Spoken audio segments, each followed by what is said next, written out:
Prestigioan. Urte batzuk pasan dituen antzerkia egin gabe, baina gero hasi nintzen Binai agentzian bikoizketa ikasten, eta hortik ikastinen batzutara presentatu nintzen, eta horrela juntziren gauzak ateratzen, eta gero nire gauz naiz ikasten beste kurtso batzuk egiten, eta hortaz lan egitea, da gehien gustatzen aukera izatea.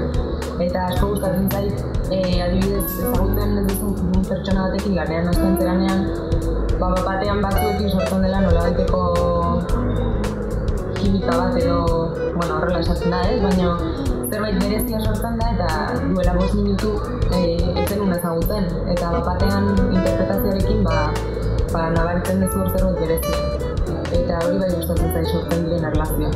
Gutxien edo zainena, adibidezuk egun triste bat baldin badaukazu, egin behar izatea sekuentzi bat oso tristea edo oso alaia batzutan zaila delako, beste emozio bat ateratzea zenbaizko zailenean adibidez. Baina, ez da zerbait ez zaidana gustatzen baizik eta zaila iruditzen zaidana.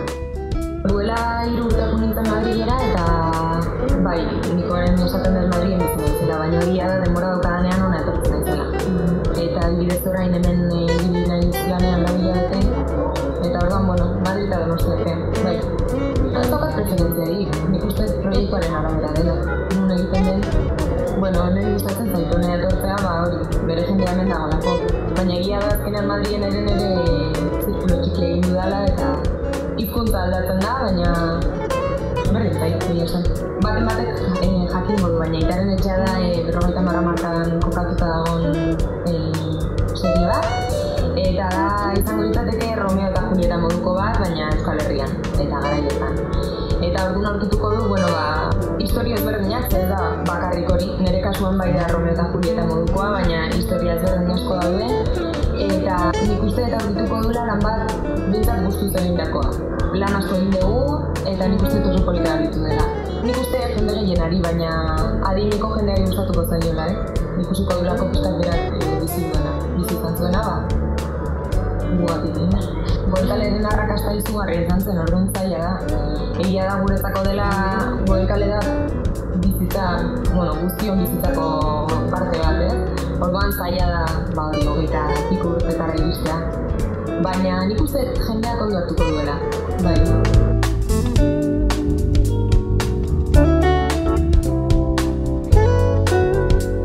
Nik uste nun Goenkale ez zela inoiz amaituko, egia esan.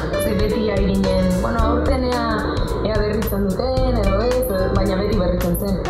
Eta batean iritsi zen notizia bai egunkaritan eta bukatzen zela, eta nire nintzen harrituta, bale. Hombre, triste, azkenean da betiko zerbait, ez duzu imaginatzen Euskal Telebizioa Goenkale gabe. Baina, suposatzen dut gauza hori emango diela oina eta aurrera. Hori esan izan diate, baina egia da dela garai oso ezberdinak. Adibidez, Puente Viejo da 1920koa, eta Aitaren etxea 50koa. Orduan, bai egia da ez direla gaur egungoa, baina oso ezberdinak bat abestu.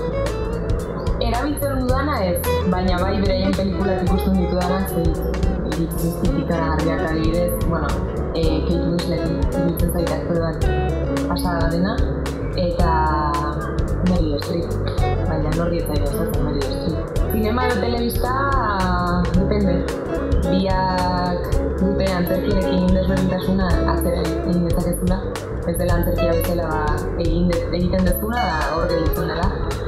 Baizik eta, aldatu daitekela, egin dezuna. Baina bai zinea dela askoz mantxoagoa, askoz prestizoagoa, eta hori gustatzen zain. Dena perfecto ez dagoen arte ez da egiten. Baina, telebistak horrekin desberdintasuna dauka, ez dagoen bola hori egiteko, baina bai ikasten duzu, azkartasun pila bat hartzen duzu. Eta horri ikasten da pila bat. Horri ikasten dela eskola batean bezala. Gustatuko litzaidake komedia bat egitea. Ia beti drama tokatzen zait, eta asko gustatzen zait, baina gustatuko litzaidake egitea zerbait komedia. Lehengo urtean ere arrakasta eukizun Euskal Zinemak, zinemaldian, eta bueno, nik behintzat Loreak adibidez ikusi nuen eta pila bat gustatu zitzaidan.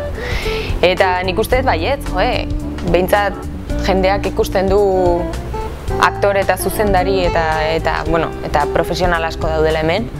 Eta kanpoan, behintzat Madrilen esan izan zidaten, jende askok ikusi zuen Loreak eta asko gustatu zitzaien. Osak, espero dut hauek ere zorte aukitzea aurten.